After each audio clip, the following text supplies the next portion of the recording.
विद्यार्थी मित्रों, कैसे हैं आप सब। आज हम देखेंगे दूसरी इकाई का 12वां पाठ सपूत। सपूत यानी कि पुत्र, बेटा। बहुत पुरानी बात है, फुलेरा नामक एक आदर्श गांव था। गांव में हर तरफ स्वच्छता थी। गांव की गलियों में नियमित रूप से झाड़ू लगाई जाती थी। नालियाँ रोज साफ की जाती थी। लिपाई पुताई करके घर आंगन स्वच्छ सुंदर रखा जाता था।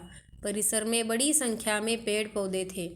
कुएं का पानी निर्मल रखने के लिए आवश्यक सावधानियां बरती जाती थी। तो देखिए यहाँ पर एक फुलेरा नामक गांव है और वह कैसा गांव है? आदर्श गांव है। गांव में क्या है? हर तरफ स्वच्छता ही है। गांव में कोई भी गंदगी नहीं है। गांव एक आदर्श गांव माना जाता है। गांव की गलियों में हर रोज़ नियमित यानी हर रोज़ झाड़ू लगाए जाते हैं। नालियाँ रोज़ साफ़ की जाती है। गांव में सुंदर सुंदर पेड़ पौधे लगाए हैं। गांव का परिसर बड़ा ही सुंदर है, यानी स्वच्छ साफ सुथरा रखा हुआ गांव का परिसर है। गांव में बहुत सारे पेड़ पौधे भी लगाए हुए हैं और उनके गांव में जो एक कुआं है ना, यहाँ चित्र में दिख रहा है, उस कुएं का पानी निर्मल यानी स्वच्छ रखने के लिए सभी क्या करते हैं? सावधानियां बरतते हैं। पनघट और सुसज्जित है। वहाँ का जो पनघट है वह और भी सुसज्जित है। एक दिन पनघट पर 3 स्त्रियां पानी भर रही थीं। वे अपने अपने लाडले के गुण बखान कर रही थीं।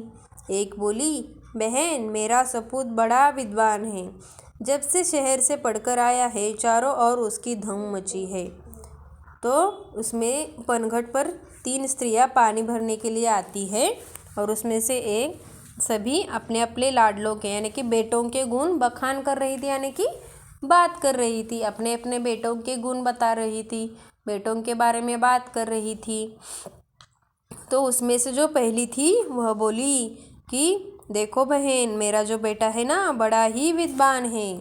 जब से वह शहर से पढ़कर आया है। वह कहाँ जाकर आया है? शहर में जाकर पढ़कर आया है। बड़ा ही विद्वान है। चारों ओर उसकी धूम मची है। बड़े बड़े ग्रंथ पढ़ लेता है। वह पहले और स्त्री क्या कहती है कि मेरा बेटा बहुत ही विद्वान है, बड़े बड़े ग्रंथ पढ़ लेता है।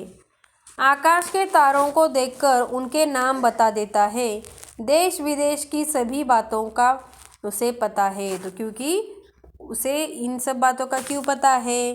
क्योंकि उसने पढ़ाई की है। यानी कि हमें पढ़ने से, ग्रंथों से सारे विषयों का ज्ञान प्राप्त हो सकता है।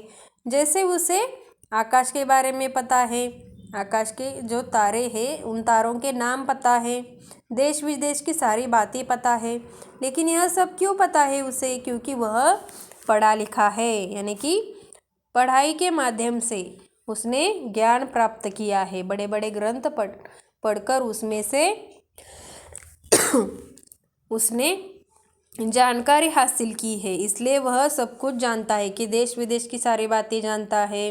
आकाश में से जो तारे होते हैं उनके नाम जानता है, उनकी सारी जानकारी जानता है। लेकिन क्यों? क्योंकि वह पढ़ा लिखा है।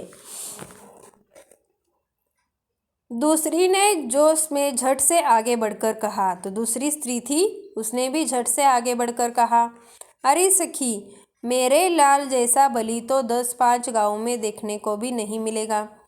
तो मेरे बेटे जैसा बलि यानी बलवान, मेरे बेटे जैसा बलवान यहाँ के 10-5 गाँव में देखने को भी नहीं मिलेगा। 500 दंड बैठक वह रोज़ सुबह लगाता है। वह क्या है? पहलवान है उसका बेटा। तो वह क्या करता है? हर रोज़ व्यायाम करता है। व्यायाम का परिश्रम करने से ही उसे यह अच्छा शरीर प्राप्त हुआ है। तो वह हर रोज़ क्या करता है? 500 दंड बैठक लगाता है। अखाड़े में जब ताल ठोककर उतर पड़ता है तो बड़े बड़े पहलवान तक उसका मुकाबला करने से घबराते हैं। वह मेरा सपूत है। तो वह क्या कह रहे हैं कि वह बहुत ही बलशाली है, हर रोज़ व्यायाम करता है। क्या करता है? व्यायाम करता है। हर रोज़ 500 दंड बैठक लगाता है। रोज़ सुबह वह 500 दंड बैठक लगाता है और वह ऐसा पहलवान है कि उसका मुकाबला करने की ताकत किसी में नहीं है। सारे बाकी के पहलवान उसका मुकाबला करने के लिए घबराते हैं। ऐसा मेरा सपूत है, यानी ऐसा मेरा कौन है? बेटा है। अब तीसरी स्त्री की बारी थी, पर वह चुप रही। इस पर उन दोनों ने कहा, बहन तुम चुप क्यों हो? लगता है तुम्हारा लड़का कपूत निकला। तो यह दो जो स्त्रियां थी, जिसका पहली का बेटा विद्वान है, दूसरी का पहलवान है, उन दोनों ने भी अपने अपने बेटों के बारे में उनके गुण बताए हैं। लेकिन जो तीसरी स्त्री थी वह चुप रही है। तो ये दोनों उसे चिढ़ा रही है, बोल रही है, क्या तुम्हारा बेटा कपूत निकला? धन्यवाद।